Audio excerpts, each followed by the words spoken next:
The doctors called it Alzheimer's disease when they explained it to us, but to me it felt like theft.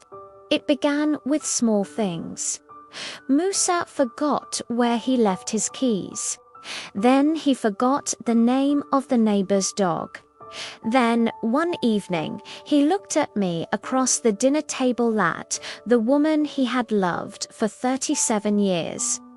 There was a flicker of confusion in his eyes. "Have we met?" he asked gently. I smiled as if my heart hadn't just shattered. "Many times," I said. "I'm Ada." I did not tell him that I was his wife. We met when we were 20. He was loud laughter and stubborn hope. I was quiet caution and neatly folded dreams. We built a life, the way birds build nest twig by twig, sacrifice by sacrifice. We didn't have much money, but we had rituals. Morning tea together, evening walks, holding hands in the market like shy teenagers, even when our hair turned grey. Musa used to say, "Love wasn't tea, what you said it was what you did when saying became hard." I didn't understand what he meant until the words began to leave him.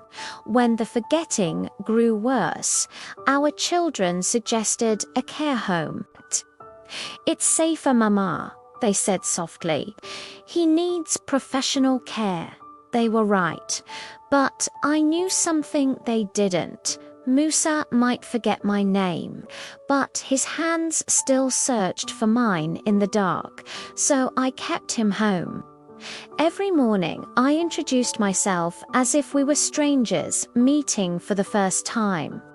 "Hello," I'd say brightly. "I'm Ada. I make very good tea." He would smile. "Then I'm lucky to know you." And each day I fell in love with him again. Sometimes he mistook me for his sister, sometimes for a nurse. Once, heartbreakingly, he asked when his wife was coming to visit. "She'll be here soon," I whispered, pressing my forehead against his. "She never leaves you alone." And I meant it. Love, I learned, is not always fireworks and poetry. Sometimes it is repetition. Sometimes it is patience. Sometimes it is answering the same question 50 times as if it's the first. Sometimes it is being the memory for two people. One evening, during a rare moment of clarity, Musa looked at me differently, really looked.